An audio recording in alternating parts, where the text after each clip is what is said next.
It is a little bit after 1 o'clock and our school just dismissed early for incoming bad weather. I'm super excited because I have something waiting for me at home that I'll finally have enough time to dive into. I ordered A Walk in the Woods by Bill Bryson to read. Whoa, don't exit out, don't exit out. I know. Okay. This book was highly talked about on the Appalachian Trail by hikers, day hikers, people I came in contact with in town, and there were a wide range of opinions. When I was hiking on the Appalachian Trail, people would reference this book. They would ask me if I had read this book. My answer was no. I hadn't read the book. I don't know anything about it. And by the end of the trail, I knew quite a bit about it, good and bad. I've heard things about the book like it's a joke. I've heard that it's laughable, but on the other side, I've heard from normies it was a good story, they liked it. I was also told that since Bill Bryson, spoiler alert, didn't finish the trail apparently, that in place of his story finishing the trail, he talks a lot about like the history and the towns that it crosses. I don't want to go into the book with a bias thinking those negative things. I've also heard people share that it's the reason they found out about the Appalachian Trail because of this book or because they watched the movie. I want to read it for myself to see my opinion on it. I recently got back from Trail Magic, a little bit more about that at the end, but when we were sitting around at Trail Magic, one of the questions we were asking the hikers is, how did you find out about the Appalachian Trail? One of the hikers shared that he had read A Walk in the Woods by Bill Bryson. Before I continue, comment down below, have you read A Walk in the Woods? Have you watched the movie? What's your opinion on it? In this part of the book, Bill is getting his gear and there's someone going through the gear with him and he's telling him the prices, and the backpack that he's getting is $250. And the guy goes on to say like he's gonna need a rain cover, he needs straps, and Bill's like, you're telling me this $250 backpack isn't waterproof and it's an outdoor camping backpack? It's just funny. Buddy's in the floor. He's inside because we have a tornado watch. Say hi to the people.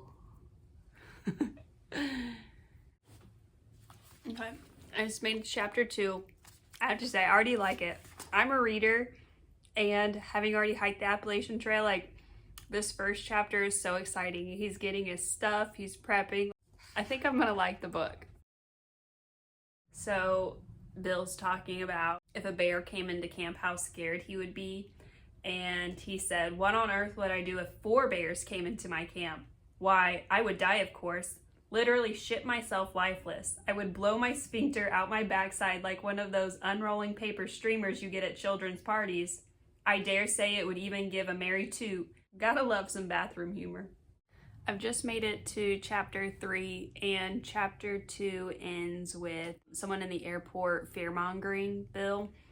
And for me, the first time I ever heard the word fear-mongering was on the AT, and it just happens so frequently, especially early on. It just seems like the people that you come across are trying to instill so much fear in you for obstacles that aren't going to be a big deal at all. I'm about halfway through the book, but going to take a brief intermission because we're currently in a tornado warning.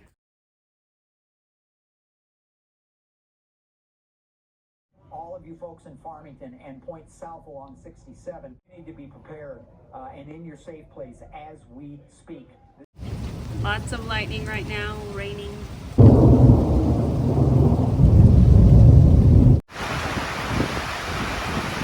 Yeah, well, that pretty much sums up the Midwest.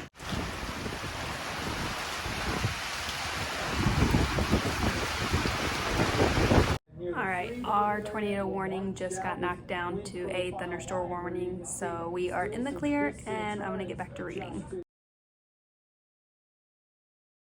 I just got to a part in the book where Bill went to Gatlinburg and he's in a store and he sees a map of the Appalachian Trail and he sees the part that they've done so far up to the Smokies, and he says it's like 2 inches long, and his friend's like, oh my gosh, that's nothing. And it makes me think of my push pin map that my mom had. She would keep track of me every time I came into a town. She'd put a push pin, and I remember her saying like the pin just would never move for days, it seemed like. And so I can definitely relate to this moment in the book. So in 1991, there was an ultra runner named David Horton, and he did the AT in 52 days. Tara Dower did it in 40. Candy Mama blew him out of the water. I see what people mean when they said that he has a lot of filler. He's giving fun facts right now about trees and how they were transported across the ocean. I'd just rather him focus on the hike. Some more filler.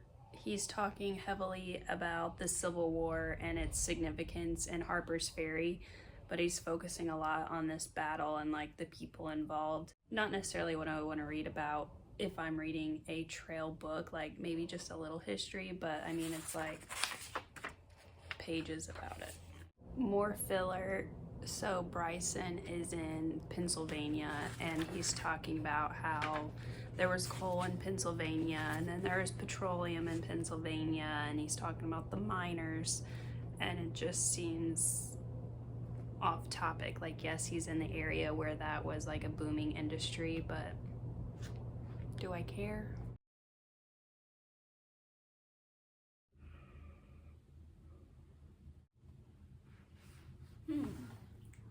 Interesting. I just finished the book and I think it's fine. I wasn't blown away by any means, but I don't necessarily have an opinion either way, like how some people said that it was like laughable and a joke. I think that they were coming from a place of maybe like a through hiker pedestal, maybe just comparing Bryson to themselves because he didn't finish the trail. Bryson never claims to be a purist in that he hiked every blaze, like he never says that. He does say in the last sentence, he says, "I don't care what anybody says, we hiked the Appalachian Trail." And there is truth to that. Him and his friend did hike on the Appalachian Trail. They section hiked some parts. Would I recommend this book? Probably not. I did like part 1 of the book the most. The excitement leading up to his adventure, talking about what he was gonna pack, who he was traveling with, and just some of the adventures and the people he met on the first part of the trail. Other than that, like, it was just an okay book. I will say that there were so many relatable parts that really just made me reminisce about specific places or specific ways that he was feeling towards the trail or his body or mentally. I just cherished the Appalachian Trail and I cherished that memory and the time that I had on it. So overall, I'm glad that I read this book because I got to reflect on my experience. If you are looking for an Appalachian Trail read, you've got to check out my friend McDuck's book. I'm going to put it up on the screen here, and down in the description I'll include the link to his book. He was someone that I met on the trail with his friend the Okie and JFK, and he reached out recently and said that this book had been published and was available for Kindle. Also, at the beginning of this video, I promised I would show a little bit of the trail magic I did this past weekend. So here's some clips of that.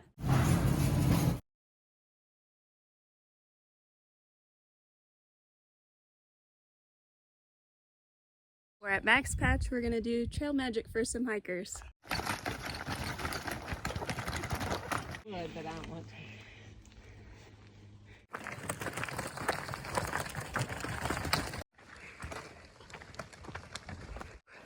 Gorgeous. Oh, how pretty.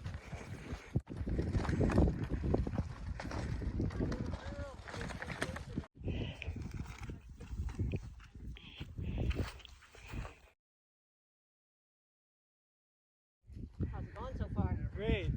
I'm having a blast. Good.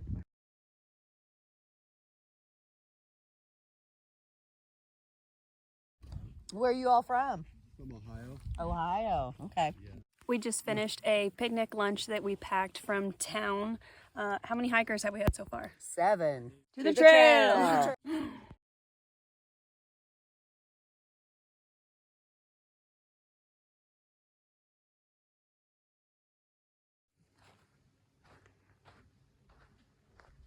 Last time that I was up here on Max Patch, I had just left Standing Bear. I hiked during the day with Patriarch, and when I got to the top of Max Patch, I stopped and ate lunch, and that's where I met Stairmaster, and he was having lunch with Squirrel and Remy Dog, and so it's nostalgic to be back.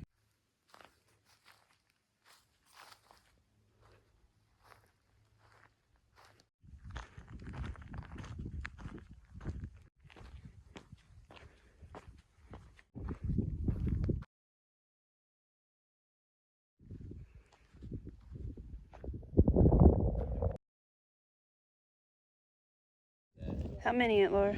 Well, 9 is on here, but that one on the trail, so we Okay. had 10. That'll put 10. a little bit back. Is that what you got before? Good morning. I woke up in Hot Springs, North Carolina this morning. I went to the diner with TC and Tech, Queen Diva, my mom and aunt, and we met Uncle Bill and April there. Had a good breakfast, and we're getting ready to go to Tan Yard Gap, and we'll be doing trail magic there for lunch.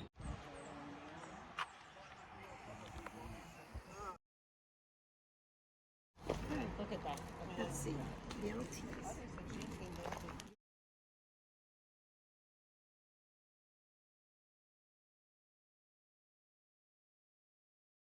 One back. Yeah, two of us.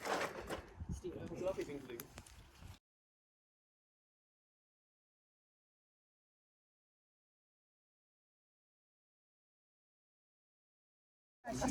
Tally, how many are we at? We are now at 6. 6. First aid, but just kind of assigned it to me at the bottom.